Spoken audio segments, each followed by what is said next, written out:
أعوذ بالله من الشيطان الرجيم. بسم الله الرحمن الرحیم.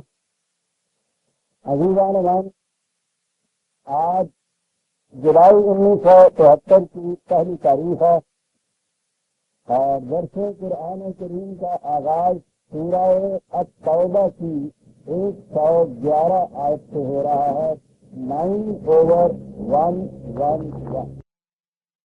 جیسا کہ میں نے کسی سابقہ درس میں بھی یہ کیا تھا کہ قرآن کریم کا اسلوب بیان بھی قطع نظر اس کی معنوی خوبیوں کے اور اس انداز کے اور حقائق اور معارف کے، خود اس کا اسلوب بیان بھی بڑا ہی موجودانہ ہے. اور اس میں ایک چیز یہ بھی ہے کہ جب بھی وہ کسی موضوع کے کلائمیکس پہ پہنچتا ہے، انتہا پہ پہنچتا ہے، تو اس کے فوری بعد بالکل اس کی ضد لاتا ہے اور اس کی ابتدا انتہا سے کرتا ہے. لکھنے والے حضرات جانتے ہیں کہ یہ انداز کس قدر مؤثر ہوتا ہے، دل میں اتر جانے والا ہوتا ہے، نگاہوں کو روشنی بخشنے والا ہوتا ہے، مطالب کو کس طرح واضح کرتا ہے بائی کنٹراسٹ. جیسا کہ آپ کو معلوم ہے، پچھلی 2 صورتوں سے جنگ کے سلسلے میں مسلسل بیان چلا آتا ہے منافقین کا، یعنی ان لوگوں کا کہ جو دین کو مذہب کی سطح پہ رکھ کے وہاں تک تو بالکل ٹھیک چلتے ہیں کہ اس میں نہ کوئی خطرہ ہوتا ہے، نہ کوئی ایثار قربانی ہوتی ہے، زبانی دعوے ہوتے ہیں، کچھ الفاظ جن کو دہرا دیا، کچھ حرکات و سکنات جن کے ادا کرنے کے بعد مطمئن ہو گئے کہ مذہب کا فریضہ ادا ہو جاتا ہے. اور جب کبھی ایسے مواقع آئے کہ جہاں فی الحقیقت اعلاء کلمت الحق کے لیے، یعنی ان صداقتوں کے بلند کرنے استحکام کے لیے جن کا ان کا ایمان کا دعویٰ ہے، کچھ بھی قربانی کرنی پڑے، ایثار کرنا پڑے، وہاں پھر وہ معذرتیں پیش کرتے ہیں. کفر کی طرح اعلانی انکار نہیں اس سے کہتے، اقرار تو رہتا ہے زبان سے، لیکن اس کے لیے معذرتیں پھر پیش کرتے ہیں کہ وہ کچھ کرنا نہ پڑے. اسے قرآن منافقت قرار دیتا ہے. اور جیسا میں نے عرض کیا تھا کہ ہمارے ہاں قرآن سے جو یہ انداز ہوا ہے اس 1000 برس میں، وہ اس کی تعویلات کہی جاتی ہیں. تعویلات در حقیقت اس کے حقائق سے بچنے کے لیے گریز کی راہیں ہیں، وہی معذرتیں ہیں جنہیں قرآن یہ کہتا ہے کہ یہ کچھ کہہ جو کیوں کہتے ہو، کیوں نہیں کہتے کہ ہم کھلے طور پر کفر اختیار کرتے ہیں. وہ اس انداز سے چلا آ رہا تھا اور ان کے ہاں کی بہت سی چیزیں ایک ایک کر کے پیش کرتا تھا کہ پھر وہ کلائمیکس کے آگے سے اب انتہا ہو گئی ہے ان کی ان جیسا دوانیوں سازشوں کریم کی بناوٹ کی کہ مسجد کھڑی کر دی ہے انہیں، کہ جس سے کسی کو بظاہر اعتراض ہی نہیں ہو سکتا. بڑا نیکی کا کام مسجد کی تعمیر، جس کے بدلے میں بالکل لکھا لکھایا ہوا جنت میں ایک موتیوں کا محل مل جاتا ہے، مسجد تعمیر کر دی اور سوچا کہ اب اس کے خلاف کیا کہیں گے. کہنے والا تو وہ تھا کہ وہ دل کے ارادہ تک سے واقف تھا. اس نے یہ کہا کہ یہ مسجد ہے، یہ در حقیقت پناہ گاہ ہے ان لوگوں کے لیے جو خدا اور رسول کے خلاف جنگ کرنے کے لیے کہتا، اس لیے کہ اس کے مقصد تفریق بین المومنین، اس امت میں تفرقہ پیدا کرنا اس کے مقصد ہے. لہذا یہ کفر ہے. بڑی چیز جو میں نے کہا پناہ گاہ ہے، کیا بات کہہ دیا ہے ان کے لیے کہ جو جنگ کرنا چاہتے ہیں اس نظام کے خلاف. اس لیے حضور سے فرمایا گیا کہ اس مسجد میں قدم تک تم نے نہ رکھنا. اور تاریخ ہمیں بتاتی ہے، اور سنیے اور دل پہ ہاتھ رکھ کے سنیے، جو تاریخ بتاتی ہے اور یہ واقع ہے کہ ایسا یہ ہوگا کہ حضور نے اس مسجد کو گرا دیا ہے. مسجد کو کسی آج گرا دینے کا لفظ بھی اس کے لیے اب استعمال نہیں کیا جاتا. شہید کر دیا کہتے ہیں نا. آپ کو کیا کہیں گے؟ رسول اللہ اور صحابہ مل کے اس مسجد کو جب گراتے ہیں تو مسجد کو شہید کرنا کہا جائے گا. یہاں تک قرآن پہنچے اور آپ دیکھیے کہ یہ جو چلا آتا تھا موضوع اس میں یہ کرائی نہیں تھا، یہ یہاں تک لایا ہے. اور دیکھیے اس کا اعجاز کہ جہی یہ آج ختم ہوتی ہے تو اس سے ساری بات کہتا ہے کہ یہ تو یہ جماعت رہی اور اس کے برعکس ایک اور جماعت ہے، اس کا بھی تعارف تم سے کرا. اور ان کی کیفیت یہ ہے کہ ان اللہ اشترى من المؤمنین انفسهم واموالهم بان لهم الجنہ. ایک جماعت یہ ہے کہ جس نے اپنا سب کچھ بیچ دیا ہے، آقا جان بھی بیچ دی. چلیے یہ تو غالب نے کہا تھا کہ اسی کی تھی، مال بھی اپنی کمائی بھی جو ہے وہ ساری لا کر بیچ دی. آپ دیکھیے کہ اس کے مقابلے میں جو ان کا کردار ہے، اس کے مقابلے میں جو کردار ملاحظہ فرمائیے. میں نے کہا کہ یہ اصطلاحی اس سے کون سی بات ہے؟ فروخت کر دیا، دے دیا، بیچ دیے. پبلک سے جو اس کے ہم ذرا آگے وضاحت سے چلیں. میں سمجھتا ہوں کہ یہ آیا جلیلہ ہے اور اس سے متعلقات جتنی بھی چیزیں آتی ہیں قرآن میں، یہ تو ایک موضوعی چیز ہوتی ہے، قرآن کی مرکزی اور عمودی چیز ہوتی ہے، پھر اس کے ساتھ پھیلتی ہیں باقی ساری چیزیں. عمودی چیز یہ ہے جو قرآن نے بیان کی. ہمارے ہاں یورپ میں یہ جو ایک بہت بڑی تبدیلی آئی ہے سیاست میں، وہ انقلاب ہے فرانس کا. اور اس کے متعلق کہا جاتا ہے کہ روسیہ کا بہت بڑا احسان ہے کہ اس نے حکومت اور افراد معاشرہ کے درمیان جو تعلق ہے اس تعلق کو کنٹریکچوئل کہا ہے. یعنی ایک معاہدے کے روح سے یہ تعلق دونوں میں قائم ہوتا ہے، ایک معاہدہ کیا جاتا ہے، کانٹریکٹ کیا جاتا ہے آپس میں ان دونوں، جس سے مقصد یہ تھا کہ اس میں کوئی حاکم اور محکوم کی بات نہیں ہے، بلکہ دو فریق تراوی مابین سے ایک معاہدہ کرتے ہیں اور معاہدے کی روح سے یہ تعلقات استوار ہوتے ہیں. نظری اور رسولی اعتبار سے واقعی یہ بہت بڑی چیز ہے، لیکن جن کے سامنے قرآن ہے وہ یہ جانتے ہیں کہ یہ تعلق جو ہے معاہدانہ تعلق معاشرے اور افراد معاشرہ کا ریشے سے بھی 1000 برس سے یہ قرآن کریم نے دیا تھا. جب یہ کہا تھا کہ ان اللہ اشترى من المؤمنین انفسهم واموالهم بان لهم الجنہ، یہ ایک معاہدہ ہے، برابر کے شریک ہیں، وہ کچھ بیچتا ہے یہ کچھ خریدتا ہے. اور ریشے نے بھی اس معاہدے کو خرید و فروخت میں معاہدہ قرار نہیں دیا تھا. خرید و فروخت میں تو بڑی عجیب بات آتی ہے، اس میں جبر اور استحصال اور تغلب اور تسلط کا کوئی فائدہ تک نہیں ہوتا، سوال ہی نہیں. خرید و فروخت میں جلب و سلب و لاحب اس کے ساتھ یہ پیدا نہیں ہوتی بات. اپنی مرضی سے وہ آ کے بیچتا ہے، وہ اپنی مرضی سے خریدتا ہے، درمیان میں وہ قیمت فروخت ہوتی ہے، اسے بھی دیکھ لیا جاتا ہے. وہ تو سیدھی سی بات ہے جو ہمارے ہاں وہ روز مر رہا آج نہیں ہے، ٹکڑا کے لا نہیں ٹکڑا کے نہ لا تو زبردستی تو ٹکڑے کا سودا جو کہتے ہیں. یعنی یہ وہ ہے معاہدے کا انداز بھی کہ جس میں کامل تن ترازی میدان ہوتا، دونوں کی رضامندی ہوتی ہے.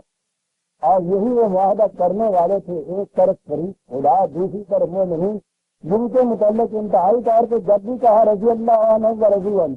یہ آپ نے بتایا کہ یہ الفاظ کیا ہیں؟ یہ کس مقام کی رضامندی ہے؟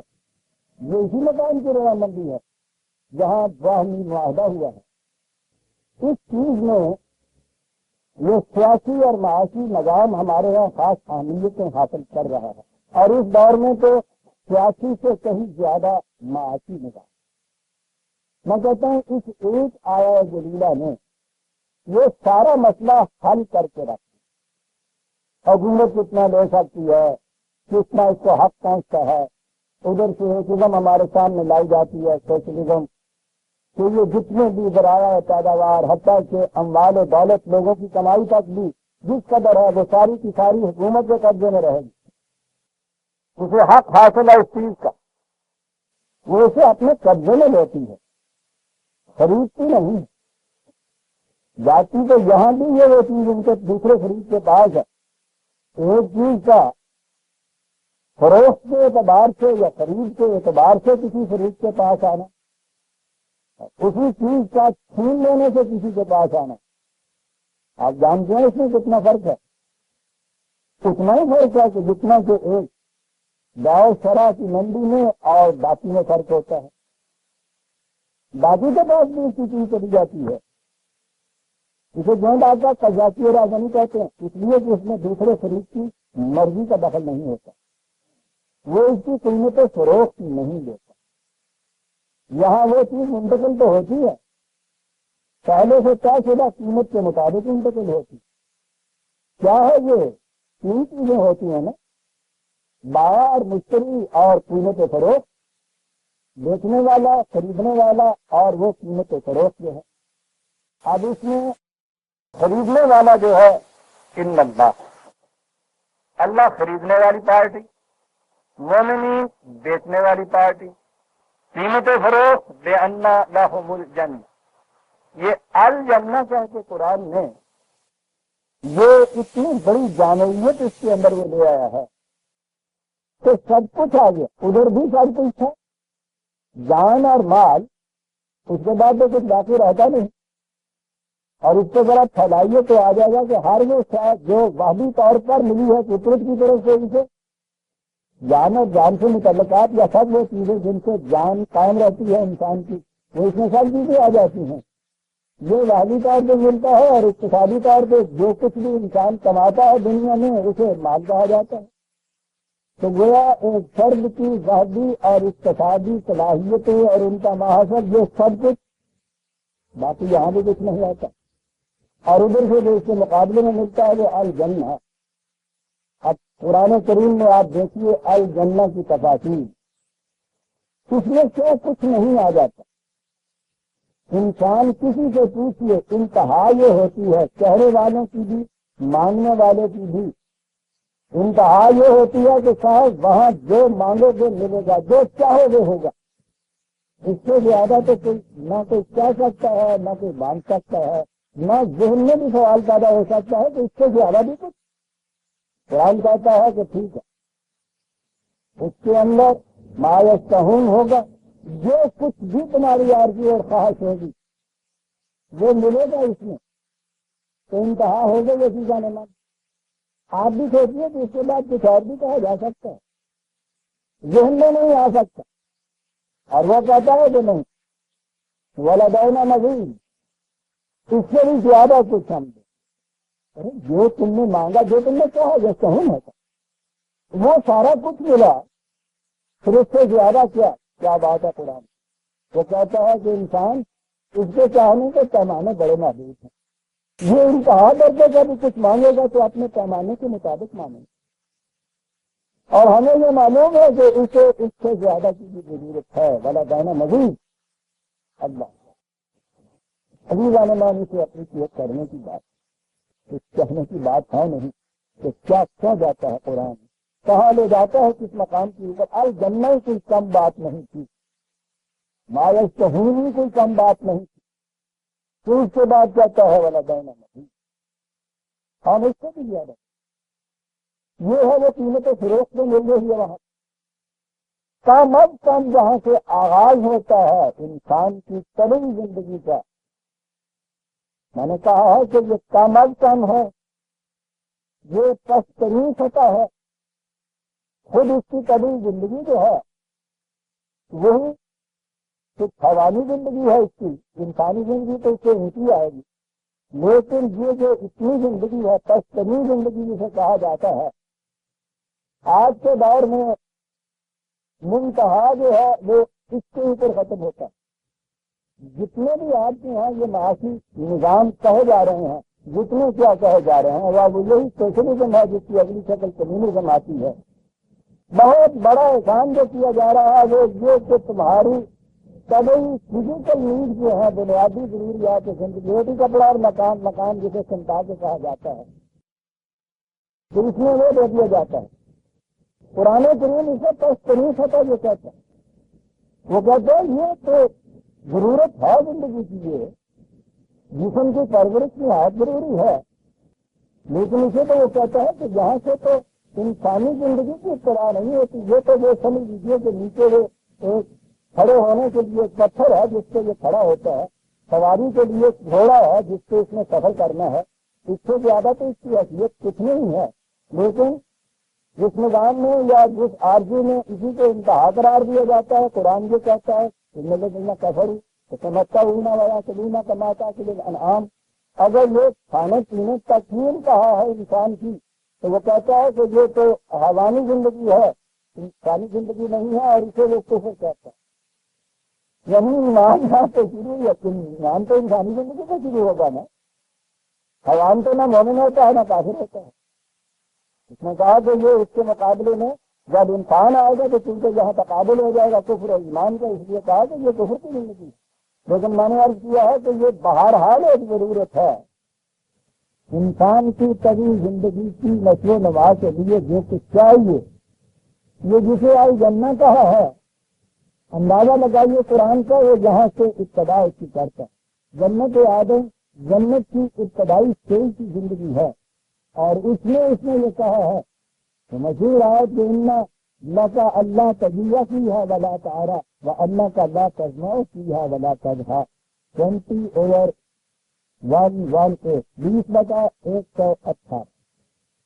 روٹی کپڑا اور مکان جسے انتہا درجے کی چیز کی لیے آ رہا ہے۔ اس نے کہا یہ تو بالکل ابتدائی چیز ہے، اس میں یہ کچھ تو، اور اس کے لیے اس نے یہ کہا ہے ولا یشقا فمن اتبع ہدایا فلا یضل ولا یشقا، اسی میں 123 آیت میں ہے کہ یہ جو کچھ بھی ہے یہ جگر پاس میں شکتوں کے بعد نہیں ہے کچھ ملے گا، معرومیوں کے بعد یہ کچھ نہیں ہوگا، احتیاجات کو پورا کرنے کی بات نہیں ہوگی، یہ تو فراوانی سے ملے گا، اس انداز سے ملے گا کہ وسلا فیہا رغدن، ایسے کہتے ہیں جہاں بھی کسی کو بھوک لگے گی وہاں اس کے لیے یہ موجود ہوگا۔ دیکھا راجستھان نے کتنی بڑی بات پیدا کر دی، یہاں کوئی زندگی آپ لے لیجیے معاشیات کا جسے اب انتہائی احسان بتایا جا رہا ہے، کس قدر جگر پاس اور دل سوز مشقتیں ہیں جن کے بعد ابھی تو وہ ان کے یہاں آئی نہیں اسٹیج جس میں اس کے بعد اس کی ضمانت دے دی گئی، یہ اس کی ضمانت ابھی تک ان کا عزم کوئی نہیں دے سکا، وہ ضمانت جو جس میں قرآن نے کہا تھا کہ اعلان کر دو کہ نحن نرزقکم وإیاہم، تمہاری اور تمہارے بچوں کی رزق کی ذمہ داری ہمارے اوپر ہے، کوئی نظام ان کا، کوئی مملکت ان کی، کوئی حکومت، کوئی بات نہیں، کسی قسم کی سوشلزم، کوئی کمیونزم ابھی یہ اعلان نہیں کر سکتا، نہ وہ اس قابل ہے۔ تصور کیا تھا مارکس نے کہ انسانیت کی مشکلات کا حل اس وقت ہوگا جب یہ ذمہ داری لے لے نظام اس قسم کی، لیکن اس نے کہا ہے کہ یہ وہ چیز ہے جس کے متعلق نہ میں تصور کر سکتا ہوں نہ میں بتا سکتا ہوں کہ یہ کس طرح ممکن ہے۔ اس کی پارٹی کے افراد نے اس سے کچھ گفتگو کرنی چاہیے کہ اس کے متعلق کوئی ڈسکس تو کریں، اس نے روک دیا جو ڈسکشن اس کے اوپر کچھ نہ کرے، اس لیے کہ ہمارے پاس وہ مٹیریل ہی نہیں جس سے ہم اس کا جواب دے سکیں۔ ہم لوگوں کو معلوم ہے کہ اس کی پارٹی کے اولین افراد اس اسی کے اوپر اس سے رد ہو گئے تھے کہ بتا یہ رہے ہیں کہ انسانی کی مشکلات کا حل اس میں ہے، اور کہتے ہو کہ اس کے متعلق یہ بچے جائے کہ یہ کہا جائے کہ ایسے ہوگا، تم کہتے ہو کہ گفتگو ہی نہ کرو۔ اس نے کہا ٹھیک، جس بات کا جواب ہم نے تو کسی کے پاس نہیں، اس سے گفتگو کرنا بڑا مضر ہوگا۔ مکہ یہ رہا ہے کہ جن نظاموں کو یہ کہتے ہیں کہ انتہا ہے کامت کا معاشیات میں، ان نظاموں کی یہ کیفیت ہے کہ وہ اس چیز کی ضمانت کوئی نہیں ہم نے دیتا، یہ ہے جو یہ کہہ رہا ہے، ضمانت دیتا ہے چھاتی پہ ہاتھ رکھ کے نحن نرزقکم وإیاہم، ہم دیں گے تمہیں، تمہاری اولاد کے لیے ہم ذمہ دار ہیں، اس لیے کہ ہم نے اس جو قیمت فروخت مقرر کی تھی اس میں کہہ دیا تھا کہ الجنہ تمہارا دیا جائے۔ میں نے کہا یہ تو بالکل نقطۂ آغاز اور تشریح سطح ہے، اور انتہائی چیز تو میں کہہ رہا ہوں کہ جب وہ آیت ہمارے سامنے آئی تو پھر اور کچھ کہنے کی ضرورت نہیں ہے، کہ جو چاہو کہ وہ ملے گا اور اس سے بھی زیادہ ملے گا۔ تو حیوانی زندگی کی تو سطح یہیں تک تھی، اور یہ تو اس نے پہلے فکرے میں ختم کر دی، اور اس کے بعد انسانیت کی زندگی شروع ہوئی، اور اس کے لیے تو پوچھو نہیں کہ کیا کیا ضرورتیں ہوتی ہیں، کیا کیا تقاضے ہوتے ہیں۔ ایک ان میں سے پورا ہوگا اور اس سے بھی زیادہ۔ یہ ہے عزیزان من جو قیمت فروخت دی گئی۔ میں نے عرض کیا ہے کہ اگر اس قیمت کی تفصیل میں جائیں تو ہمیں قرآن سے الجنہ کا پورا نقشہ سامنے لانا ہوگا، اس کے لیے تو وقت نہیں ہے۔ جن بھی سامنے آتی جائیں گی تفاصیل، ہم ان کو دیکھتے چلے جائیں گے، لیکن کام از کم جو میں نے عرض کیا ہے وہ تو یہاں سے نقطۂ آغاز ہے، جو انتہائی نقطہ ہے آج کے ہاں کے معاشی نظام کے تصورات کا، عمل کا نہیں، وہ اس کا نقطۂ آغاز ہے۔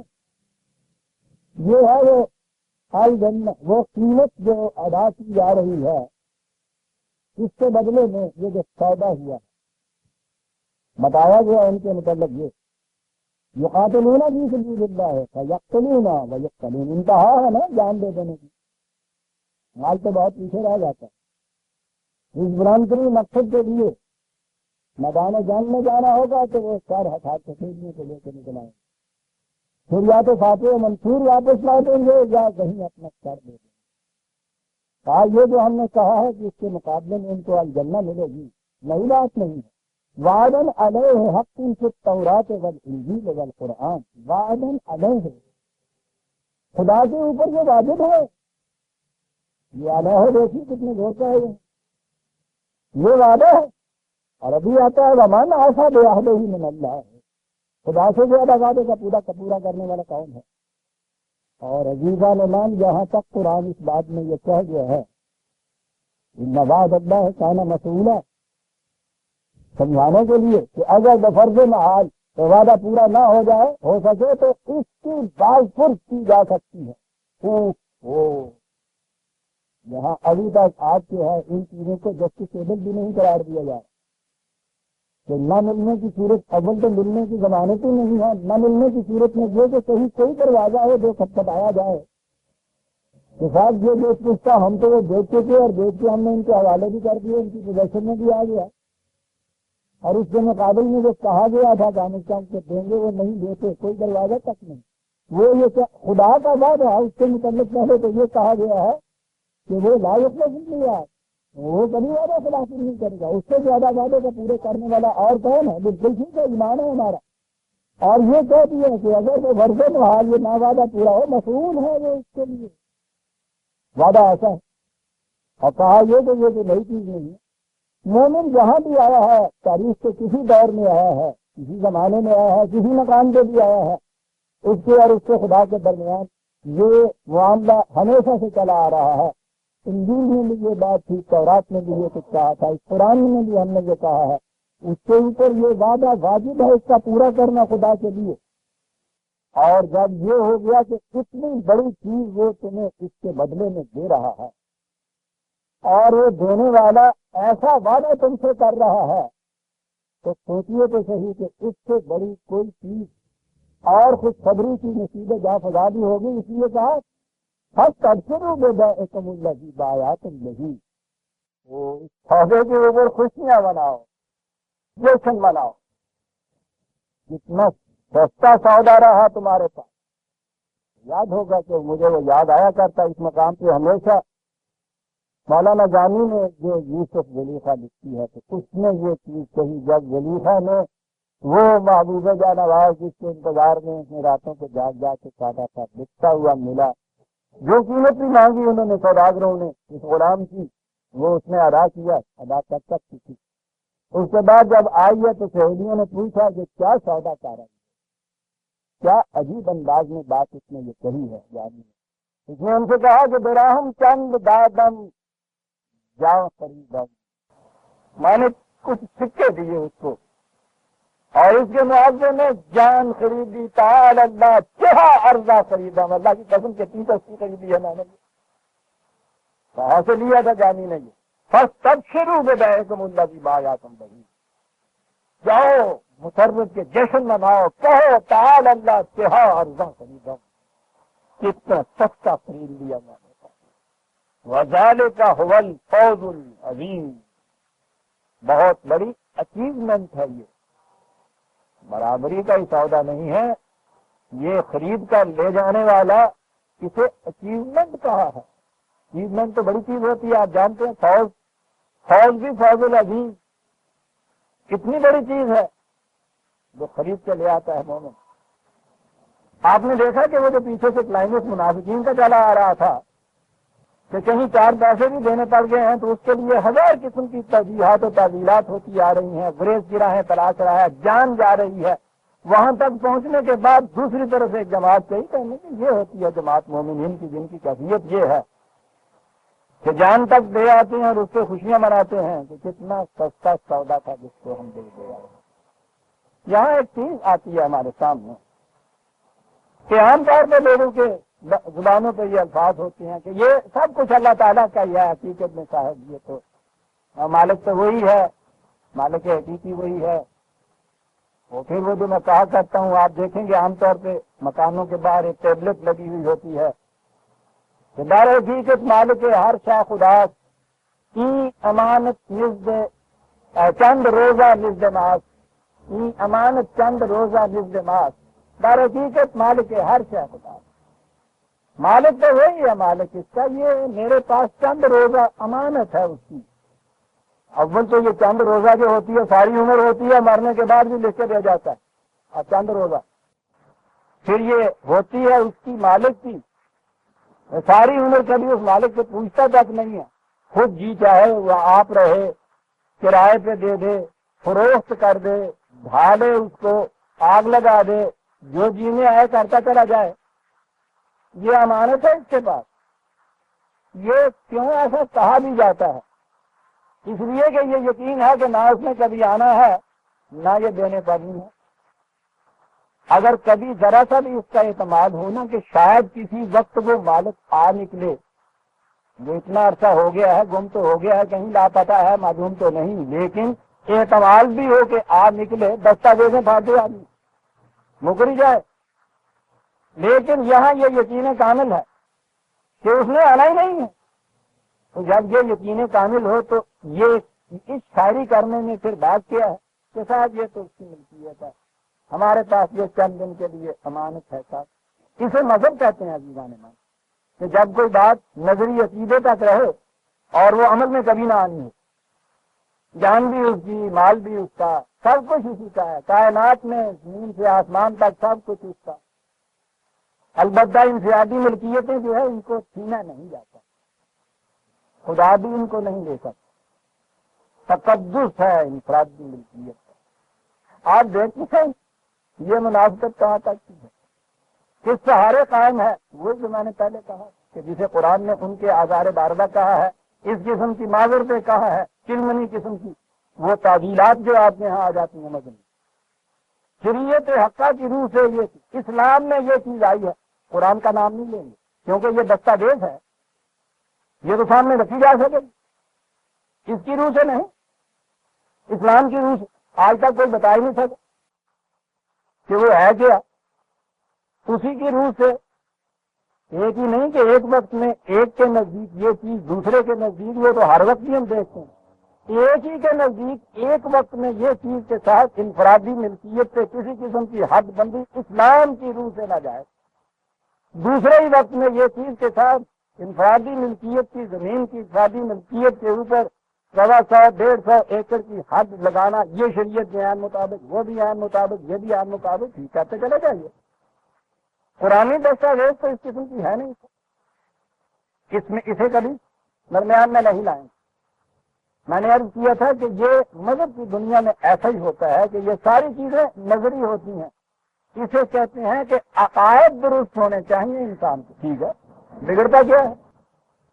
عقیدہ ہے یہ کہ صاحب واقعی مالک حقیقی خدا ہے، یقین ہے اس کا کہ وہ کبھی آ کے لے گا ہی نہیں، یہ ہوتے ہیں جنہیں عقائد کہا جاتا ہے آپ کو۔ لیکن دین میں تو یہ چیز نظری نہیں رہتی۔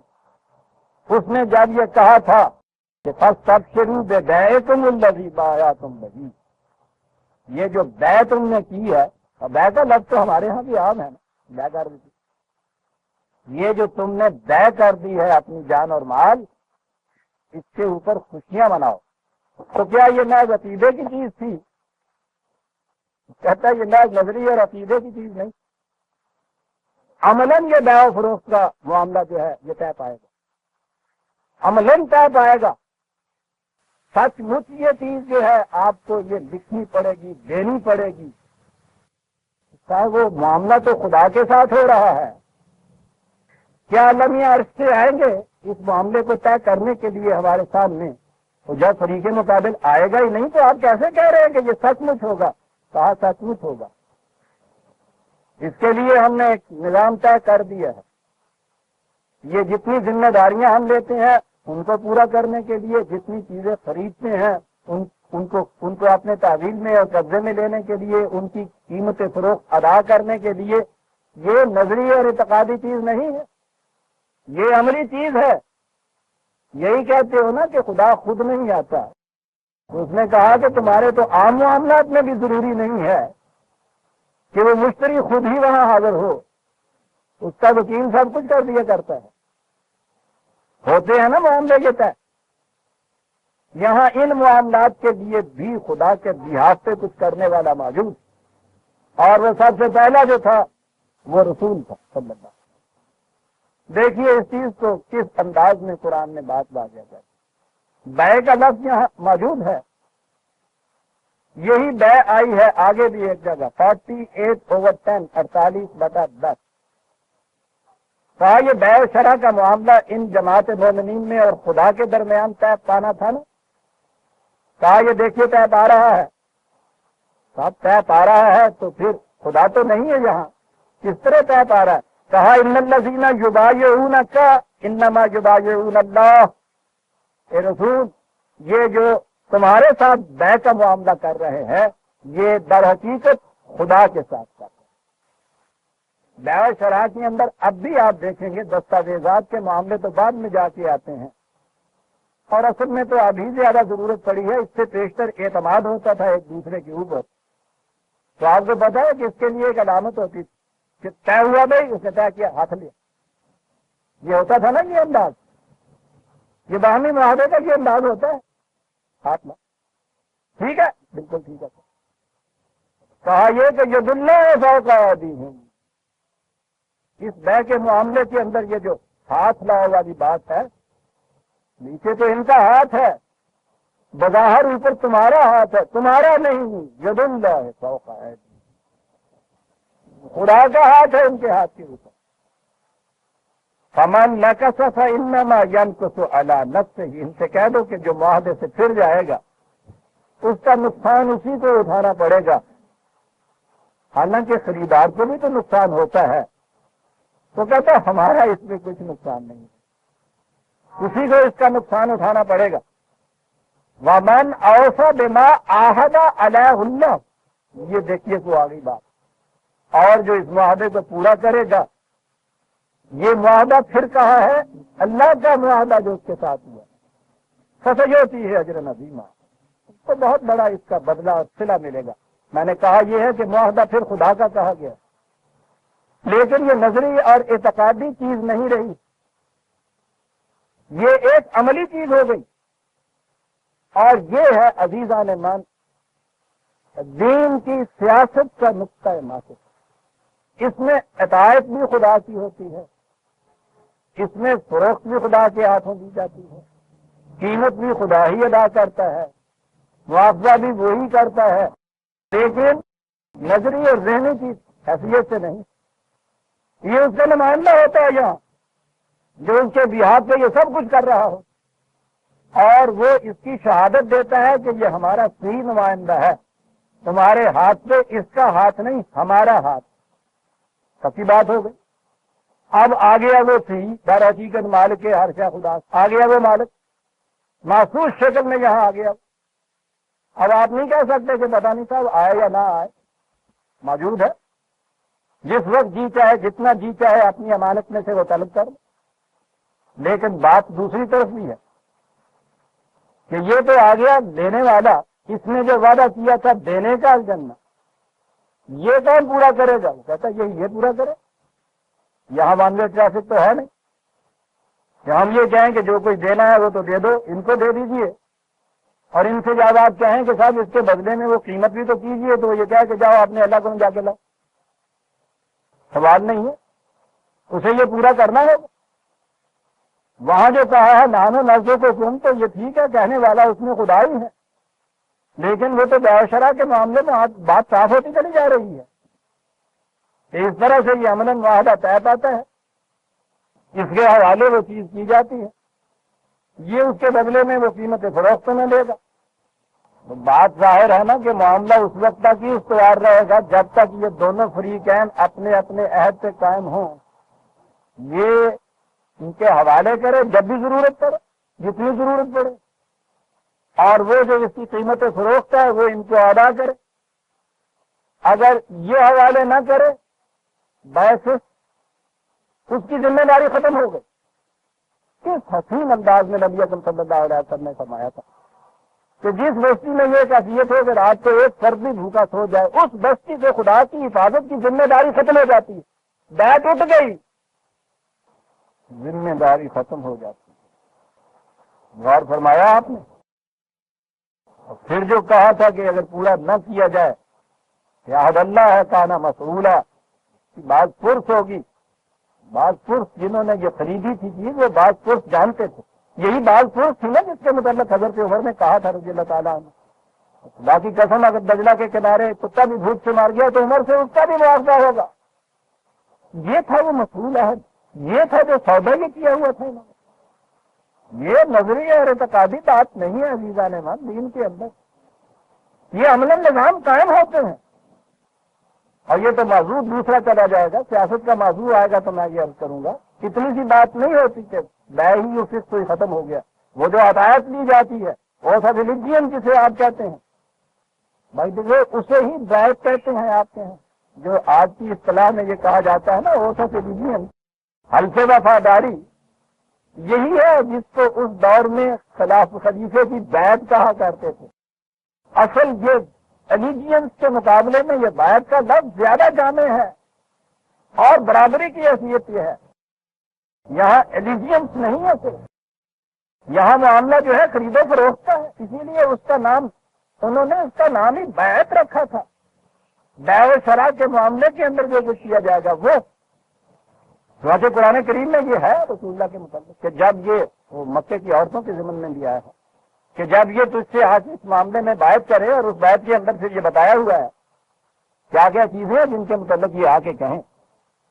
اس میں یہ چیز ہے اس بیعت کے اندر ولا یاسینک فی المعروف، کہ معروف کے اندر تمہاری نافرمانی ہم نہیں کریں گے. بڑی بات دور کی چلی جائے گی. اطاعت معروف کے اندر، اور المعروف وہ ہر وہ شے جسے قرآن صحیح ریکگنائز کرتا ہے، لفظی ترجمہ اس کا ہو گیا، صحیح تسلیم کرتا ہے جسے قرآن، وہ المعروف اطاعت اس میں ہے. تو جب بیعت ٹوٹتی ہے تو بیعت ٹوٹنے کے معنی حل سے اطاعت ٹوٹ جاتا ہے، حل سے وفاداری ختم ہو جاتا ہے. یہ ہے نظام جو وہ قائم کرتا ہے. لیکن ون وے ٹریفک نہیں، میں نے اب کیا ہے. یہ تو فرد ہے، بہرحال اس نے آ کے یہ دے بھی دیا. اس کے بدلے میں جو اسے مل رہا ہے، یہاں ساری عمر بھر کی ان تمام تقاضوں کے پورا ہونے کی ذمہ داری کی ضمانت، اور یہی ختم نہیں ہوتا. جو کچھ عزیزان مان اس نے بیچا تھا وہ تو یہاں کی دنیا میں ختم ہو جاتا ہے. انتہا جان کی ہے نا، وہ بھی یہیں دے دیتا ہے. قیمت فروخت کی کیفیت یہ ہے کہ وہ اسی دنیا تک محدود نہیں ہے، وہ آئندہ تک کے لیے بھی ہے، وہاں بھی تو الجنہ ملنی ہے ان کو. یہ ہے وہ نظام جو قرآن قائم کرتا ہے یہاں افراد معاشرہ میں اور نظام معاشرہ میں. اور نظام معاشرہ از خود کوئی شے نہیں ہوتا، وہ تو خدا کے احکام کو نافذ کرنے کی ایجنسی، اس کی ذمہ داریوں کو پورا کرنے کا ایک ذریعہ. اگر وہ یہ کرتا ہے تو وہ اس کے بہاف پہ نظام صحیح ہے، اس کے ہاں بیچی ہوئی چیز بھی بیچی ہوئی ہے، اس کی اطاعت بھی اطاعت ہے.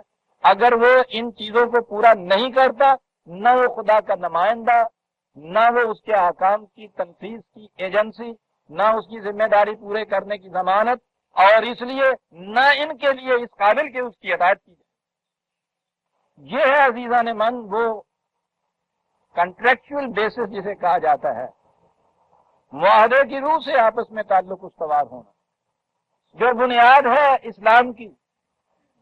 ایک شخص جو اس دائرے میں داخل ہونا چاہتا ہے، اس سوسائٹی کا ممبر بننا چاہتا ہے، آج تو ہمیں پتہ ہی نہیں ہے کہ اسے کیا کرنا ہوتا ہے۔ جیسا کہ کئی دفعہ میں نے کہا ہم نے تو کچھ کیا ہی نہیں ہے۔ جو غیر مسلم بھی یہاں داخل ہونا چاہتا ہے، اس سے وہ کچھ کلمے پڑھاتے ہیں، بس اتنے سے یہاں اس سوسائٹی کا ممبر بننے کے لیے یہ ہے ایک معاہدہ، یہ ہے ایک معاملہ کاروبار کا، بیع و شراء کا، یہ معاہدہ کرنا پڑتا ہے، پھر وہ اس سوسائٹی کا ممبر بنتا ہے۔ لیکن سوسائٹی بھی تو وہ ہو جو دوسری طرف سے یہ ضمانت دے۔ یہ جو اس قسم کی ضمانت دینے والا نظام ہے اسے کہتے ہیں اسلامی مملکت۔ یہ جو اس طرح سے یہ معاہدے میں انٹر انٹو اس میں داخل ہوتا ہے اسے کہتے ہیں مسلم یا مومن۔ یہ سارا نظام مل کے اسلام کہلاتا ہے۔ یہ عزیزان من آیا ہے جلیلہ و عروۃ الوثقی، بنیادی پتھر اس پورے نظام کا۔ اور جیسا میں نے عرض کیا، میں ذہنی اور نظری اور اعتقادی شے نہیں ہے، عملی چیز۔ آپ نے دیکھا کہ ادھر سے منافقین کا ذکر کرنے کے بعد جو قرآن لایا ہے اسی کلائمیکس کے اوپر انتہا پہ لے آیا ہے اجتماعات کو کہ جس کی یہ کیفیت ہے۔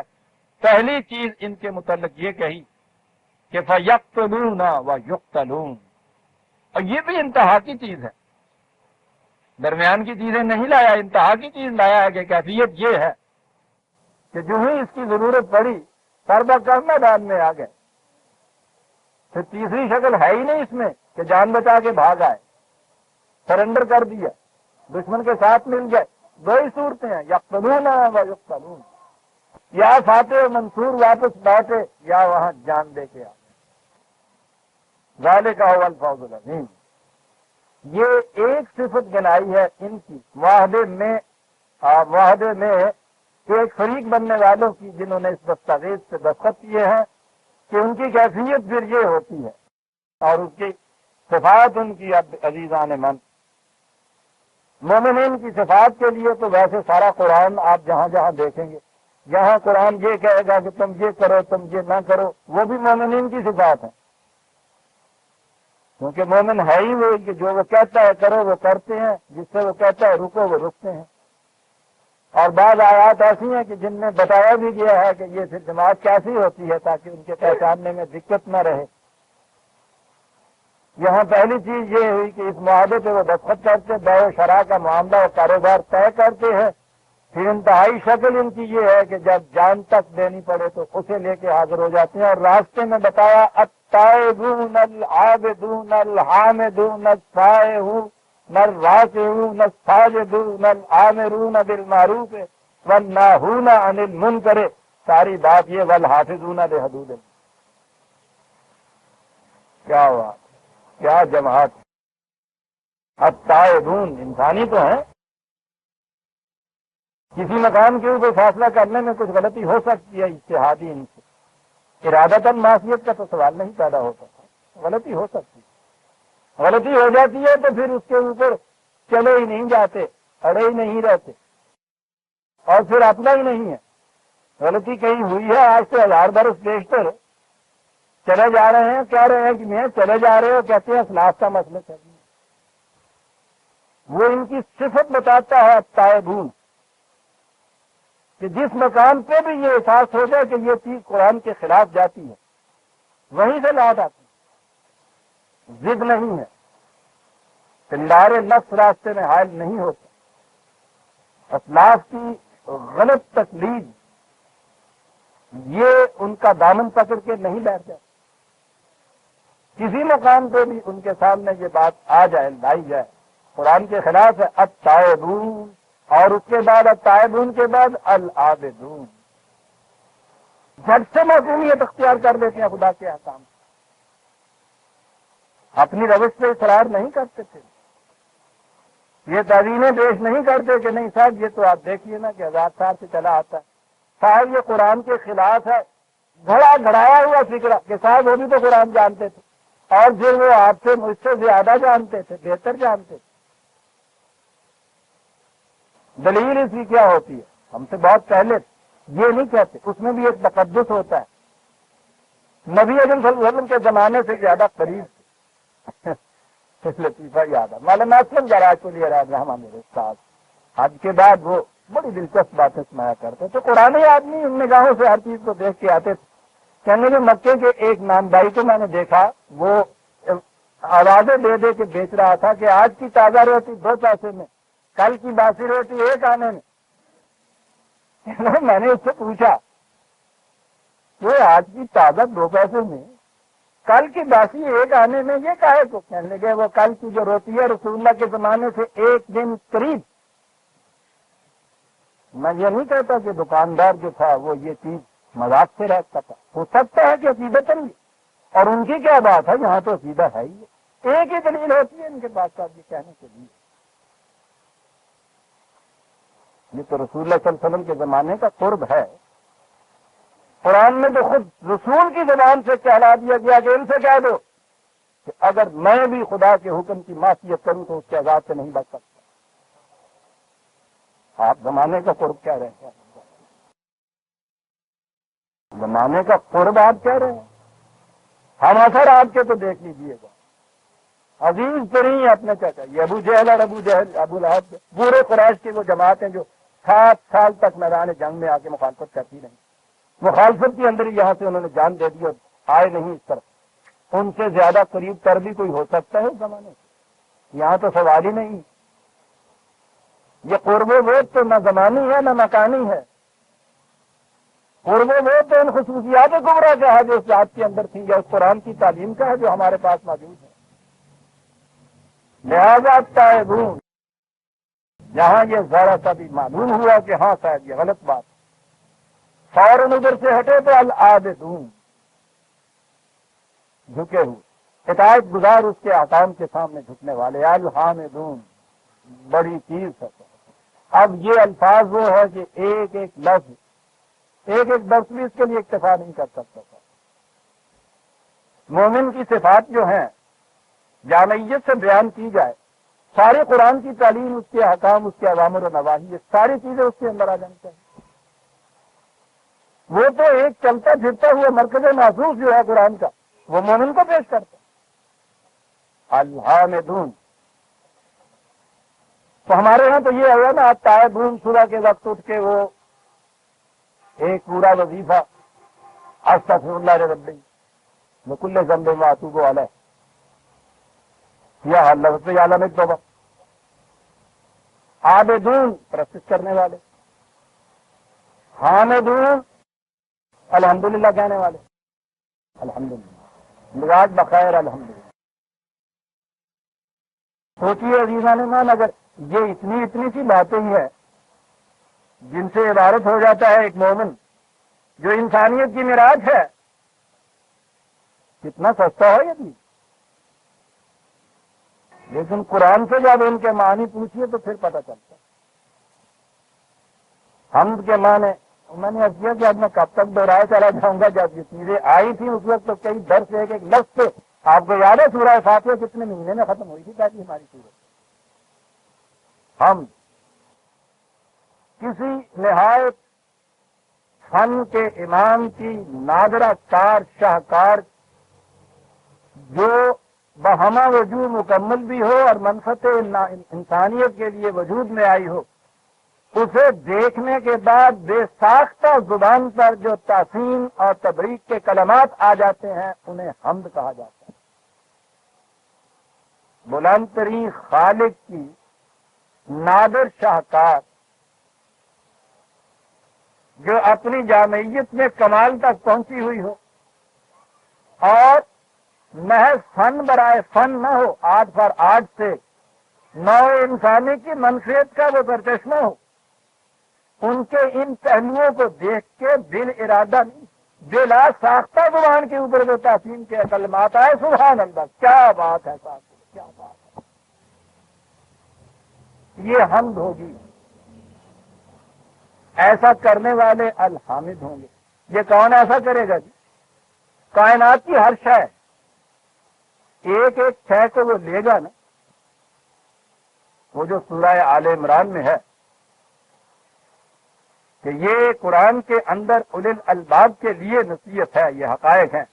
الذین یذکرون اللہ قیاما وقعودا وعلی جنوبہم ویتفکرون فی خلق السماوات والارض، وہ ساری آیت اس طرح سے کہ کائنات کی پستیوں اور بلندیوں میں جو کچھ ہے ایک ایک شے کے اوپر کھڑے ہو کے غور و فکر کرتے ہیں، تحقیق اور تفتیش اور تحقیق کرتے ہیں، کھڑے بیٹھے لیٹے ہر وقت یہ چیزیں ان کے سامنے آتی ہیں، گردش لیل و نہار پہ، تصویر شمس و قمر پہ، اور اس طرح کے ان کے غیر مطالعے کے بعد سائنٹیفکلی انہیں کہ چیز کو دیکھنے کے بعد پھر یہ دیکھنے کے بعد انسانیت کے لیے کس پہلو سے منفعت بخش ہے، یہ سب کچھ دیکھنے کے بعد وہ کہتے ہیں ربنا ما خلقت ھذا باطلا، اے ہمارے نشو و نما دینے والے، تو نے تو ایک کانٹے کو بھی یہاں یہی نہیں کہ بیکار پیدا کیا ہے، ایسا نہیں کہ جو کسی کو نقصان دہ ہو، ایسا پیدا کیا ہے۔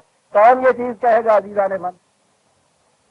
یتفکرون، غور و فکر کرنے والے، اولو الالباب، عقل ہی نہیں بلکہ لب لباب جسے کہتے ہیں، تت کٹیا ہے عقل کا، اور وہ چلتے پھرتے اٹھتے بیٹھتے ایک ایک چیز کائنات کی اس کا وہ تجزیہ کرتے ہیں، تحقیق کرتے ہیں، اس کے بعد وہ پکار اٹھتے ہیں کہ ربنا ما خلقت ھذا باطلا۔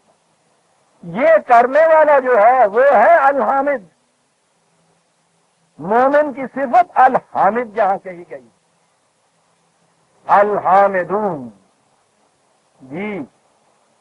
اور ظاہر ہے کہ یہ تو بات گھر کے کمرے میں یا اپنے وہ ریاض کے حجرے میں بیٹھے ہوئے تو یہ بات نہیں ہو سکے گی، یہ تو اشیاء کائنات پر غور و فکر کی بات ہے۔ کہا سائحون، سیر و تفریح کرنے والے، سیاحت یہی سے ہے نا، الحامد تو ہوا ہی نہیں جا سکتا جب تک یہ وہ سائحون والی بات نہ ہو۔ اب ان غور و فکر کرنے والوں کی بھی دو جماعتیں ہو جائیں گی۔ یہ سارا کچھ مغرب کے انداز نگاہ یا فلسفہ زندگی کے ماتحت کرنے کے بعد ہر چیز کے متعلق کہ ہر چیز میٹیریل، ہر چیز ہے، آٹومیٹیکلی کچھ ہوتا چلا جا رہا ہے صاحب۔ اس کائنات کے پیچھے نہ کوئی پلان ہے، نہ کوئی ایسا خالق ہے، نہ کوئی اس قسم کی وزڈم ہے، یہ کسی طرح سے ہنگامی طور پہ وجود میں آ گیا ہے۔ ایک دفعہ کسی نے چابی دے دی ہے اس گھڑی کو، یہ چلی جا رہی ہے، بس اس کے بعد اور کچھ نہیں ہے۔ وہ اس کے اوپر پہنچتے ہیں، اس نگاہ کے اوپر۔ ان کے نزدیک یہ قوانین صرف باہر کی کائنات سے ہے، انسانوں کی زندگی کے متعلق کوئی اس قسم کا قوانین نہیں ہے۔ وہاں انہیں یا اپنے جذبات کے تابع رہنا پڑے گا یا نظام مملکت کے زیادہ سے زیادہ اتباع کریں گے۔ یہ جو ہیں سائحون اور عابدون اور حامدون، اور یہ سائحون، یہ الراکعون الساجدون، جھکنے والے۔ ویسے تو ان دونوں ہی لفظوں کے معنی رکوع اور سجدہ کے معنی جھکنے والے ہیں، قوانین کے سامنے سر تسلیم خم کرنے والے، لیکن جس طرح سے کہ ان کا یہ تجسیمی پہلو جو ہے، یہ پریکٹیکل یا فزیکل جو سمبل ہے نا ہمارے یہاں رکوع اور سجدے کا، یہ معنویت اس کے اندر ہے۔ ابتدائی دور کے اندر جب یہ نظام ابھی قائم ہوتا ہے، یہ نظام کی جماعت بھی جو ہے ابتدائی دور میں ہوتی ہے، مکمل ترین شکل کے اندر ابھی وجود میں نہیں آیا ہوتا، یہ حافظ ہوتے ہیں اس کے اندر۔ جھکنا بھی ابھی اتنا ہی ممکن ہوتا ہے جتنا رکوع میں جھکنا ممکن ہوتا ہے، اور جب یہ نظام انتہائی شکل میں پہنچتا ہے تو یہ جھکاؤ سجدے کا کی شکل اختیار کر لیتا ہے۔ زندگی کے ہر شعبے میں، حیات کے ہر سانس کے اندر، اور یہ رکوع اور سجدہ دونوں کے اندر دل کی رضامندی اس کے اندر شامل ہوتی ہے۔ وہ تو لفظ عطایت میں شامل ہوتی ہے، ان کے اندر شامل کیوں نہیں ہوگی؟ قوانین خداوندی کے سامنے اس انداز سے جھکنے والے، چلیے یہاں تک سارا کچھ جو شاید یہ نظر آتا تھا انفرادی چیز ہے، ٹھیک ہے، صاحب ہے، عابد ہے، حامد ہے، سائے ہے، راکع ہے، ساجد ہے، یہ چیزیں تو نظر آتا ہے کہ انفرادی چیز ہے۔ دین تو انفرادی ہے ہی نہیں سر۔ یہ سارا کچھ کرنے والے پھر ان پہ ایک ذمہ داری عائد ہوتی ہے، الامرون بالمعروف والناہون عن المنکر۔ اپنی ذات تک یہ کچھ کرنے کے بعد آگے یہ بات آتی ہے، پھر یہ دنیا میں قرآن کے جو معروفات ہیں ان کا عامر، ان کا حکم دینے والے، واز کہنے والے نہیں، ان کا حکم کرنے والے، جو چیزیں اس کے خلاف جاتی ہیں ناہون، ان کو روکنے والے۔ اس کے لیے تو عزیزان من اقتدار کی ضرورت ہے، اور جو لفظ تمکن میں کہہ رہا تھا اس کی ضرورت ہے تو قرآن کا لفظ، قرآن نے یہ کہا ہے الذین ان مکناہم فی الارض اقاموا الصلاۃ وآتوا الزکاۃ وآمرون بالمعروف ونہی عن المنکر، یہ وہ لوگ ہیں کہ جب انہیں تمکن حاصل ہوگا دنیا میں، انہیں اقتدار ملے گا، اقامت صلاۃ کریں گے، ایتاء زکوٰۃ کریں گے، معروف کا حکم دیں گے، نہی سے روکیں گے۔ تو امر بالمعروف اور نہی منکر کے عن المنکر کے لیے تو تمکن فی الارض شرط قرآن نے قرار دے دی، اس لیے کہ آسانہ ہو تو کلیمی ہے کار بے بنیاد، وہاں مذہب بن کے رہ جاتا ہے، وہاں آپ پھر بعض و نصیحت آپ کرتے ہیں، امر و نہیں وہاں نہیں ہوتی۔ یہ ایک نظام ہے۔ یہاں دیکھیے ترتیب کے لحاظ سے نظام کو قائم کرنے والے یہ لوگ ہیں جو پہلے اس معاہدے کے اندر آتے ہیں، جو پہلے سب کچھ اپنا اس نظام کے ہاتھوں بیچ دینے والے، جان بھی دینے والے، مال بھی دینے والے، ذاتی اعتبار سے ان صفات کے حامل الطائع والعابد الحامد السائع، یہ ساری صفات جو گنائی گئی ہیں، سیرت اور کیریکٹر اس انداز کا، اور اس کے بعد پھر یہ امر بالمعروف اور نہی عن المنکر کا فریضہ ادا کرنے والے اقتدار ہاتھ میں لے کر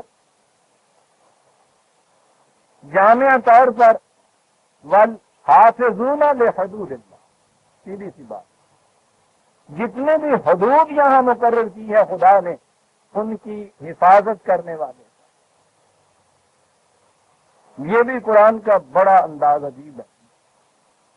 یہ جو نظام ہے آپ کے ہاں، اس کو اس نے حدود کہہ کے پکارا ہے، اور آپ کو یہ معلوم ہے جیسا کہ میں سمجھانے کے لیے کہا کرتا ہوں کہ یہ کسی کھیل میں فٹ بال کے میدان کے اندر جو لائنز لگائی جاتی ہیں، باؤنڈری لائن جنہیں آپ کہتے ہیں، یا اندر میں کچھ ہوتی ہیں، وہ حدود ہوتی ہیں۔ ان حدود کی پاسداری کے بعد ان کے اندر رہتے ہوئے آپ کو پوری اجازت ہوتی ہے کہ جس انداز سے آپ چاہیں اس گیند کو گول میں لے جائیں، زندگی کے گول کو اس کے نصب العین کے گیند کو اس کے نصب العین کے گول تک لے جانے کے لیے یہ جو طریقہ کار ہے اس کی آزادی بھی حاصل ہے، لیکن پابندی اتنی بڑی ہے کہ یہ جو آپ کے ہاں کی لائنیں کھینچی ہوئی ہیں ان سے آپ تجاوز نہیں کر سکتے، لیکن ان لائنز کا متمیز اور نمایاں ہونا اور متعین ہونا نہایت ضروری ہے۔ اس لیے آپ نے دیکھا ہوگا کہ وہ لائنیں تو ایک طرف، وہ جو ٹی وی میں نظر آتی ہے گراؤنڈ، اس میں کتنی وہ نظر آتی ہیں ابھری ہوئی سفیدی سے انہوں نے ابھاری ہوئی ہوتی ہیں، لیکن اگر آپ کے یہاں لکھی ہوئی تو ہے لائن کہیں اس بک لیٹ میں جو اس کے متعلق ہے، اس ضابطے کے اندر جس کے مطابق وہ آپ نے کھیل کھیلنا ہے فٹ بال کا، میدان میں آپ چاہیں تو لائن لگی ہوئی نہ ہو کوئی، تو ان کی پاسداری کا سوال پیدا ہوگا یا وہ کھیل آپ کے یہاں کھیلا جا سکتا کیس ہوگا؟ لہذا کسی کتاب میں یہ لکھ دینا کہ وہ حدود ہیں یہ کافی نہیں ہے، حدود کا تعین اور ان کا نمایاں طور پر ابھار کے سامنے لانا نہایت ضروری ہے، کاہے کے لیے؟ تاکہ ریفری کو معلوم ہو جائے فاؤل ہو گیا ہے۔ حدود کے نمایاں ہونے کے بغیر تو یہ ہو ہی نہیں سکتا، فیصلہ ہی کوئی نہیں کر سکتا، حدود کا نمایاں ہونا ضروری، اور اس کا بھی ضروری کہ اگر کہیں یہ تنازع ہو جائے کہ صاحب حدود سے پاؤں آ گیا تھا کسی حد پہ یا نہیں آیا تھا، تو کوئی فیصلہ کرے کہ آ گیا تھا یا نہیں آیا تھا۔ یہ سارے انتظامات ہوں گے تو اس کے بعد یہ زندگی کا کھیل کھیلا جائے گا، پھر حدود اللہ کی پاسداری ہو سکے گی۔ یہ تھا مقصد جو یہ کہا کذالک جعلناکم امۃ وسطا لتکونوا شہداء علی الناس، تمہیں ایک ایسی قوم دوسری ڈسٹنس پیدا کی ہے جو ہر وقت نگرانی کرے گی کہ نو انسانی میں سے کون ہے جس نے ان حدود کو توڑا ہے، تمہاری اپنی کیا کیفیت ہوگی؟ کہا تمہارے اندر بھی ایک کیپٹن ہوگا، وَيَكُونَ الرَّسُولُ عَلَيْكُمْ شَهِيدًا، وہ تمہاری نگرانی کرے گا، حدود کو کہیں توڑا تو نہیں، لیکن جیسا کہ میں نے عرض کیا عزیزان من، حدود کا محض نظری تعین کافی نہیں ہے،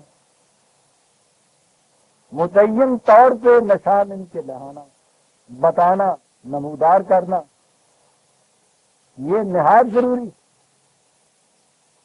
یہ جو آپ کے ہاں لفظ ہدایت ہے، یہاں پہلی آپ کی آرزو ہے اہدنا الصراط المستقیم، ہماری رہنمائی کر صراط مستقیم کی طرف۔ یہ ہدایت ان کے ہاں بولا جاتا تھا ایسے وقت میں سمندر میں جہاز چلا جا رہا ہے، پانی پانی یہاں سے وہاں تک، ہموار سطح بھی اس کی، کوئی اور چیز وہاں نظر نہیں آتی۔ وہاں یہ دیکھنا ہوگا آپ نے کہ کس طرف راستہ جاتا ہے، کہاں خطرہ آتا ہے۔ تو اس کے لیے وہ کہتے تھے کہ کوئی نشانی کی چٹان جو پانی سے ابھر کے سامنے آئی ہوئی ہو، وہ اسے ہدایت کہتے۔ پانی میں ڈوبی ہوئی چٹان کو ہدایت نہیں کہتے تھے۔ کیا قوم تھی یہ سب! اس کا ابھرا نکھرا اور اجلا ہونا نہایت ضروری ہے تاکہ دور سے نظر آ جائے کہ وہ ہے نشان۔ تو حدود اللہ کی بھی یہ کیفیت ہے کہ ایسا ہونا چاہیے۔ فالحافظون لحدود اللہ وبشر المؤمنین، کہا یہ ہے مومن، انہیں خوشخبری دے دے کہ ان کی یہ جو بیع و شراء کا معاملہ ہے، یہ ہے وہ جماعت جنہوں نے یہ معاملہ کیا، انہیں اس کی خوشخبری دے دے کہ کتنا سستا سودا کر کے لے جائے۔ یہ تھا دین عزیزان من، اسے کہا جاتا ہے اسلام۔ مومنین کی صفات کے متعلق میں نے ابھی عرض کیا ہے کہ یہ بڑی جامع چیز ہے اور قرآن مجید سے یہ متعین طور پہ سامنے آنی چاہیے۔ کم از کم اور کچھ نہیں تو یہی دیکھنے کے لیے کہ ہم میں ان میں سے کتنی ایک صفات ہیں۔ نے من یہ صفات ہی تو ہیں کہ جن سے عبارت ہوتا ہے کوئی شے جسے آپ کہتے ہیں وہ ان صفات کا مجموعہ ہوتی ہے۔ سرخ رنگ کا کپڑا سرخ رنگ کا اس وقت کراتا ہے جب اس میں سرخی ہو۔ پھول کو آپ خوشبودار اس وقت کہتے ہیں جب اس میں خوشبو ہو۔ پھر خوشبو بھی ایک خاص متعین نو کی قسم کی ہو، دوسری طرف دوسری خوشبو سے اس کو آپ متعین کر سکیں۔ اور اگر یہ صفات نہ ہوں اس کے اندر وہ صحیح نہیں رہتی۔ سرخ کپڑے میں سرخی نہیں ہوتی تو سرخ کپڑا نہیں رہتا۔ یہ صفات اگر اس کے اندر نہیں ہے تو وہ مومن نہیں رہ سکتا۔ مومنین کی صفات کے متعلق یعنی جیسا کیا ہے قرآن کریم میں، وہ سارا قرآن ہی ان صفات سے بھرا پڑا ہے۔ لیکن کچھ مقامات ایسے بھی ہیں جہاں اس نے جامعیت سے دو چار آیتوں کے اندر انہیں ویسے تو ارتکازن ہے، استفار کے ساتھ ہے، لیکن جامعیت سے ایک جگہ کچھ صفات بیان کر دی ہیں، پھر کچھ آیتیں ہیں جن کے اندر کچھ صفات اور بیان کرتی ہیں۔ ان آیات کو بھی اگر آپ اکٹھا کر لیں گے تو آپ کے سامنے مومن کا ایک محسوس نقشہ آ جائے گا کہ وہ ان صفات کا حامل ہوتا ہے مومن۔ وقت بہت تھوڑا رہ گیا لیکن چلیے اس کا ایک گوشہ تو سامنے لے لے۔ سورہ المومنون 23ویں سورت 23 شروع میں ہی بات آتی قد اصلح المومنون، کامیاب اور خاص کام یہ ہوں گے مومن، ان کی کھیتیاں پکیں گی۔ مومنون کہا یہاں اور آگے آئی الذین هم فی صلاتهم خاشعون والذین هم عن اللغو معرضون۔ بات پھر وہی آ گئی، ایک ایک لفظ تشریح طلب ہے، تشریح فرصت چاہتی ہے۔ وقت میں نے کہا آج کے درس کا ہی بہت کم ہے۔ فی صلاتہم خاشعون، صلاۃ خشوع، کیا بیان کروں اور کتنے میں بیان کروں؟ بہرحال صلاۃ وہ تمام منفی فرائض جو مومن کے ذمے لگائے گئے ہیں وہ صلاۃ کے اندر آ جاتے ہیں۔ وہ سارے قوانین و اقدار کے جن کے پیچھے پیچھے چلنا ہوتا ہے وہ نظام صلاۃ کے اندر آ جاتے ہیں۔ ان کا اتباع ہے اور وہ مکینیکلی اتباع نہیں ہے، دل کے جھکاؤ کے ساتھ وہ ہونا چاہیے۔ دوسرے وقت میں یہ چیزیں آئیں گی تو میں عرض کروں گا کہ یہ خشوع اور خضوع اور خشیت باری تعالی یہ جنہیں کہتے ہیں تقوی اور خوف، ان الفاظ کے معنی کیا ہیں؟ پھر بات سمجھ میں آتی ہے قرآن کیا کہہ گیا۔ بہرحال یا اتنا ہی، اس میں تو اتنا ہی میں کہہ کے آگے بڑھ جاتا ہوں۔ والذین هم عن اللغو معرضون، کیا بات ہے، لغو سے اعراض برتتے ہیں وہ، لغو ایک لفظ لے آئے، ہر بے نتیجہ بات، پہلی چیز ہر محمل کام، اور اگلی چیز یہ کہ ہر وہ بات کہ جو آپ کو اس صحیح راستے سے روکنے والی ہے۔ اگلی اسٹیج تو وہ آنی ہے جہاں انہوں نے اس کو، یہ ناہور انہوں نے ہونا ہے، روکنا ہے اس چیز سے، جہاں تک اپنا تعلق ہے، اور ابھی ان میں اس کا اقتدار تمکن نہیں ہے کہ ان کو اس طرح قانوناً اور اقتدار کے زور پہ روک سکیں۔ اپنے متعلق یہ کہا ہے مورزون، ایک طرف دامن بچا کے تو جا سکتے ہیں۔ اذا مرو لغو مرو کرامن، کیا بات ہے، جب کبھی ایسا ہوتا ہے کہ وہ لغویت ان کے سامنے کہیں آ جاتی ہے، نہایت شریفانہ انداز سے اس کے پاس سے گزر جاتے ہیں دامن بچاتے ہوئے۔ یہ وہ اسٹیج ہے جہاں ابھی وہ روکنے کی بات نہیں ہے۔ اور یہ جو ہمارے ہاں بھی ایک فیشن چل پڑا ہے کہ ٹھیک ہے جی یہ جتنی چیزیں آپ کہہ رہے ہیں ان کے اوپر تو عمل کیا جائے گا، لیکن یہ تو ایک نظام میں عمل کیا جائے گا نا، جب قرآن کی حکومت قائم ہوگی، اسلامی نظام آئے گا، اس وقت یہ سب کچھ ہوگا۔ کیا اس سے پیشتر انہوں نے اپنے لیے کچھ نہیں کرنا، نہ کوئی اپنے اندر انہوں نے تبدیلی پیدا کرنی ہے، نہ کوئی خصوصیتیں پیدا کرنی ہے۔ وہ نظام جو ہے پھر جن کے ہاتھوں سے آئے گا، یعنی جن میں ان میں سے کوئی صفت نہیں ہوگی، ان کے ہاتھوں سے وہ نظام وجود میں آ جائے گا۔ ملاحظہ کرنا عن اللغو معرضون والذین هم للزکاة فاعلون، عجیب الفاظ آتے ہیں۔ وہاں ہے نا سورہ الحج کے اندر الذین ان مکناہم فی الارض، میں نے کہا تھا وہاں یہ چیز ہے ایتاء زکات، جب تمکن ان کے ہاتھ میں ہوگا تو یہ حکومت زکات دے گی۔ کھڑے ہو کے سوچنے کی بات ہے کہ کیا کیا چیز ہے۔ یہاں اول تو یہ کہا زکات 2.5% جسے آپ کہتے ہیں سال کے بعد خیرات کے طور پہ خود ہی دے دیتے ہیں، بہت زور لگاتے ہیں، کہتے ہیں نہیں صاحب اسلامی حکومت کا اپنا نظام ہونا چاہیے، اس نظام میں حکومت کو یہ چیزیں اکٹھی کرنی چاہیے، وہی 2.5%۔ تو حکومت کو لینی چاہیے نا یہ زکات۔ وہاں تو وہ یہ کہہ رہا اگر ان کی حکومت قائم ہوگی تو یہ ایتاء زکات یہ دیں گے زکات۔ تو یہاں سے سمجھنا پڑے گا نا کہ یہ تو کوئی اور چیز ہے جسے حکومت لیتی نہیں ہے، دیتی ہے۔ یہ ہوتا ہے نا انسانی کو سامان پرورش دینا، نشو و نما دینا، زکات کہتے ہیں اس کو۔ یہ فاعلون کا لفظ خود یہاں کہہ رہا ہے کہ کچھ کام کرنا ہے۔ والذین هم لفروجہم حافظون، قرآن عصمت کی حفاظت پر بڑا زور دیتا ہے عزیزان اللہ۔ اور آج تو آپ کے ہاں خود مغرب کے محققین جن کے ہاں عصمت کی کوئی قدر و قیمت ہی نہیں ہے، جن کے معاشرے میں اب انہوں نے صرف سے اڑائی دیا ہے یہ تصور۔ ان کے ہاں کے محققین بھی عمر بھر کی تحقیقات کے بعد اس نتیجے پہ پہنچے ہیں کہ کوئی قوم جو اپنے ہاں عصمت کا تحفظ نہیں کرتی، انجمن میں تو یہ لکھا ہے کہ زیادہ سے زیادہ 3 نسلوں تک وہ باقی رہ سکتی ہے، اس کے بعد وہ ختم ہو جاتی ہے۔ صرف عصمت کے تحفظ کے مطلب اس چیز کا اتنا گہرا تعلق ہے، انفرادی نہیں، قومی اور اجتماعی زندگیوں کے ساتھ اتنا گہرا تعلق۔ اور انفرادی طور پہ تو بہرحال پوچھیے اس کے یہاں جو کچھ وہ بتاتا ہے کہ تحفظ عصمت کرنے والے افراد میں کیا کیا چیزیں پیدا ہوتی ہیں، سرکاریں کس سے ملے۔ قرآن نے یہ کچھ یہ کہا، حفاظت کرتے ہیں اپنی عصمت کی۔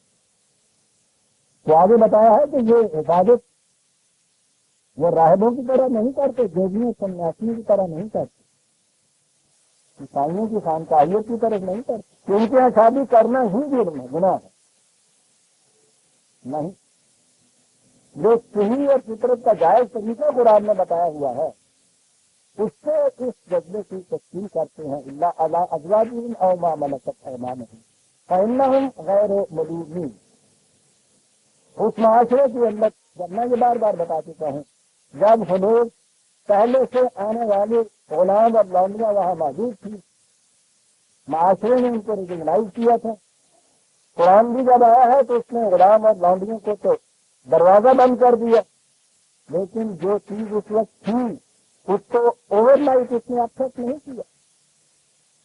یہ ممکن ہی نہیں تھا، جسے آپ کہتے ہیں نا کہ ان کو ریگولرائز کیا، ضابطے کے اندر لے آیا۔ اور ضابطہ یہ تھا کہ ان کی حیثیت جو ہے، ان کی جنہیں تم نے اب یہ حیثیت لونیوں کی دے رکھی ہے، ان کی حیثیت بیویوں کی ہو جائے گی۔ یہ تو اس طرح سے تمہارے یہاں قائم رہیں گے، آئندہ کے لیے دروازہ ختم ہے۔ یہ تھا نظام۔ تو جہاں بھی قرآن میں یہ آتا ہے نا، تو ازواج تو وہ بیان کرتا ہے وہ جو اس معاشرے کے اندر اس سے پیش کر بیویوں کی حیثیت سے رکھی ہوئی تھی۔ ملکت ایمانہم کہتا ہے جو اس معاشرے کے اندر ان کے ہاں اس انداز سے چلی آتی تھی، جنہیں اس نے پھر یہ پوزیشن، یہ مقام، یہ اسٹیٹس دے دیا جن سے بیویوں کو، تاکہ انہیں معلوم ہو جائے کہ وہ بھی اس میں کور ہو جاتی ہیں اور ان کی پوزیشن یہ ہوتی ہے۔ اس سے کوئی چیز ملامت کی نہیں ہے۔ فمن ابتغى وراء ذلك فاولئک هم العادون۔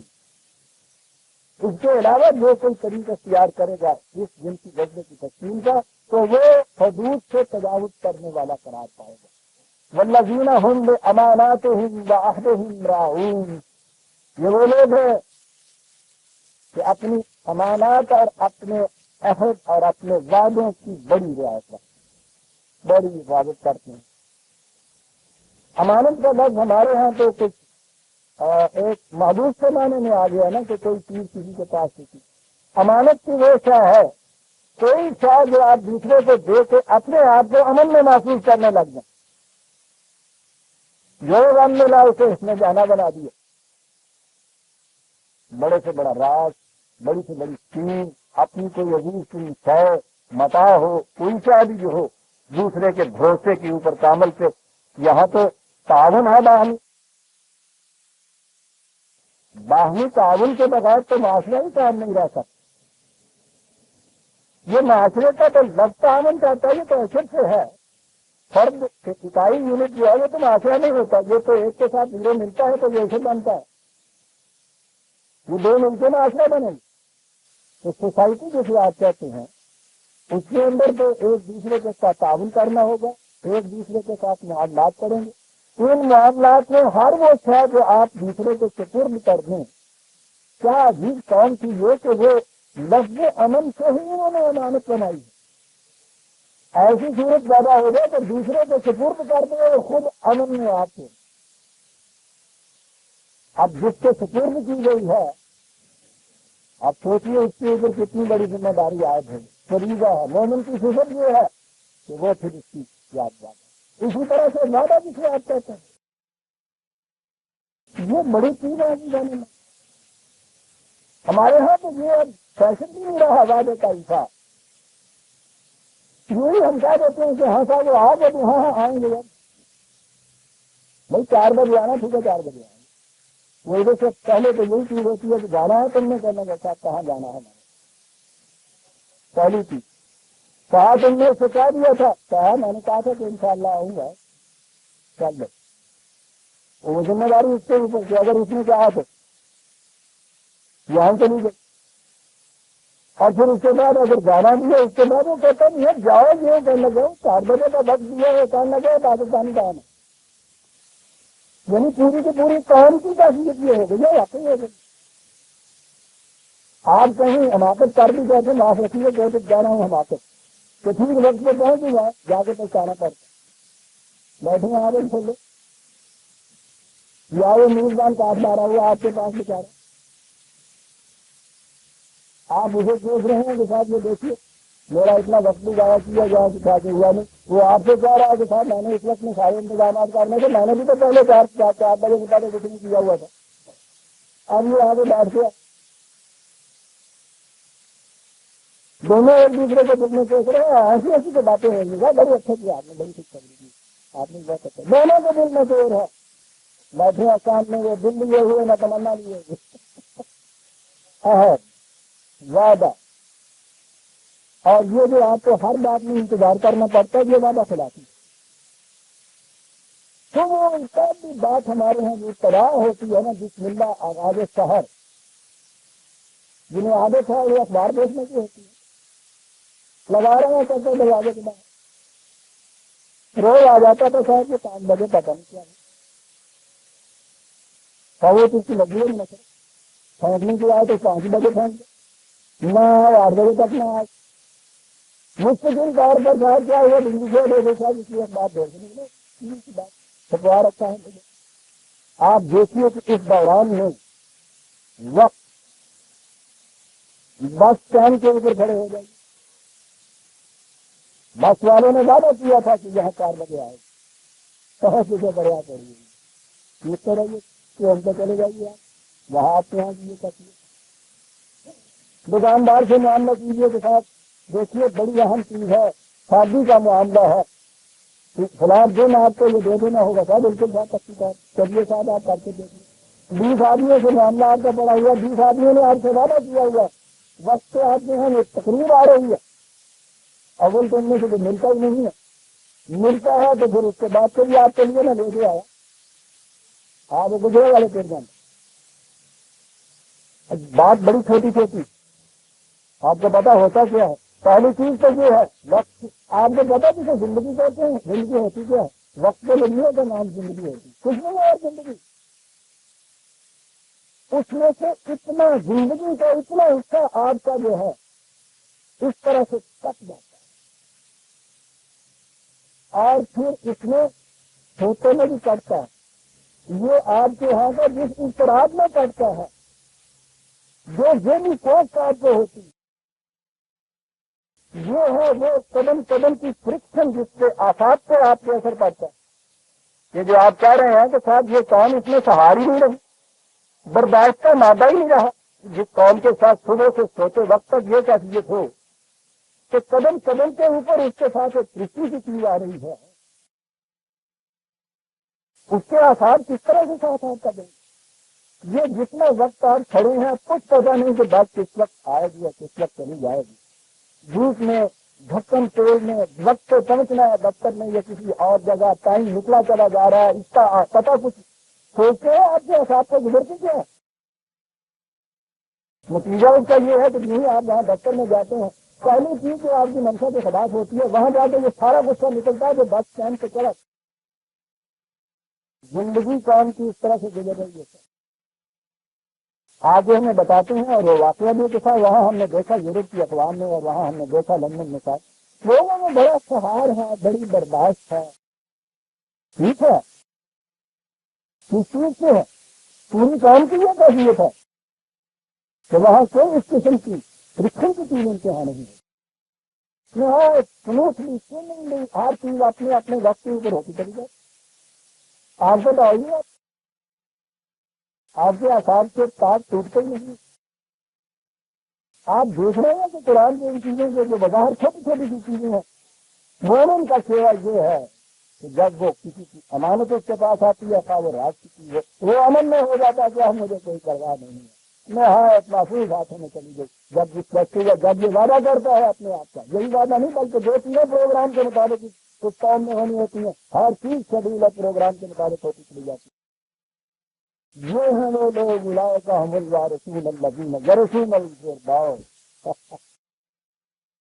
وہاں کا پھر دوست تو بہرحال جا کے دیکھیں گے، یہ اگر جہاں ہو یہ افراد معاشرہ عزیزہ نمان رنی ہو چلنا پھرنا آپ کا، یہاں پھر دوست آپ کے سامنے آ جاتا ہے کہ نہیں، اور وہ جو الجنہ دینے کا اس نے وعدہ کیا تھا، یہ ہے وہ لوگ جو آپ کو الجنہ دے رہے ہیں قدم قدم کے، سورہ توبہ کی آیت 112 تک ہم آئے، اس سے آگے نکل جائے، یہ مومنین کی صفات کی اور آیات بھی ہیں، میں سمجھتا ہوں اگلے برس میں ہم انہیں آیات سے بھی لے لیں گے، ربنا تقبل منا انک انت السمیع العلیم۔